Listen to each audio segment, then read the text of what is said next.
যে কোনো ক্রিকেটারেরই একটা কমন ড্রিমস থাকে, আর সেটা হচ্ছে দেশের জার্সি গায়ে দিয়ে ক্রিকেটের জন্মভূমি ইংল্যান্ডের লর্ডসে খেলতে নামা, একটিবারের জন্য হলেও। আর মুশফিকুর রহিমের ক্ষেত্রে এই স্বপ্নটা বাস্তবে রূপ নিয়েছিল তার টেস্ট ডেবিউ ম্যাচ। কারণ মুশফিকুর রহিম যখন তার প্রথম টেস্ট ম্যাচ খেলতে নেমেছিল তখন তার বয়স ছিল 16 বছর মাত্র।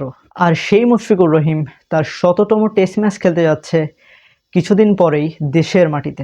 আমরা নিশ্চয়ই সবাই শুনেছি talent is nothing without hard work, বা বাংলায় পরিশ্রমী সাফল্যের চূড়ায় যেতে সাহায্য করে। আর সেটারই অরিজিনাল ভার্সন হচ্ছে মুশফিকুর রহিম। মুশফিক বাংলাদেশের ক্রিকেটের সবচেয়ে পরিশ্রমী খেলোয়াড়দের মধ্যে অন্যতম বা প্রধান বলা চলে। একটা প্লেয়ারের যখন টেস্ট ডেবিউ ম্যাচেই ইনজুরির সংখ্যা নিয়ে মাঠ ছাড়তে হয়, এবং সেই ইনজুরির কারণেই যখন সেই টেস্ট সিরিজেরই বাকি ম্যাচগুলো খেলা হয় না, তখন কি সেই প্লেয়ারটা একটু হলেও কষ্ট পায় না? নিজের প্রথম টেস্ট ইনিংসে মুশফিকুর রহিমের রান ছিল মাত্র 19।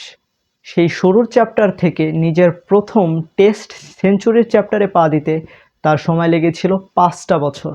মুশফিকুর রহিম একমাত্র প্লেয়ার যিনি কিনা 2013 সালে শ্রীলঙ্কার বিপক্ষে প্রথম বাংলাদেশি হিসাবে টেস্ট ম্যাচে ডাবল সেঞ্চুরি রেকর্ড করেন। মুশফিকুর রহিমের কাছ থেকে নতুন আপকামিং ক্রিকেটারদের অনেক কিছু শেখার আছে।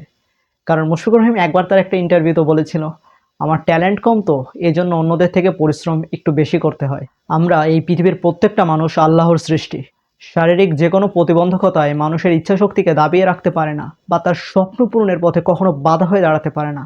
সেটার পারফেক্ট এক্সাম্পল মুশফিকুর রহিমের জীবনীতে খুব ভালোভাবে পাওয়া যায়। প্রথম কোনো বাংলাদেশি ক্রিকেটার হিসাবে তার এই 100তম টেস্ট ম্যাচ খেলতে যাওয়া শুধু খালি একটা সংখ্যা বা কোনো রেকর্ড নয়, বরং এক যোদ্ধার অধ্যবসায়, ত্যাগ আর সংগ্রামের গল্প, যেখানে কিনা নিজের স্বপ্ন পূরণের জন্য সবকিছু তিনি করেছেন। আর মুশফিকুর রহিম শুধু ক্রিকেট খেলেননি, বরং অনুপ্রাণিত করেছেন কোটি ক্রিকেট প্রেমীদের। আর তাই 100তম টেস্ট ম্যাচ যখন মুশফিকুর রহিম খেলতে নামবেন, তাকে সর্বোচ্চ সাপোর্টটুকু আমাদের দেওয়া উচিত। দেখা হবে অন্য কোনো ভিডিওতে। Signing off.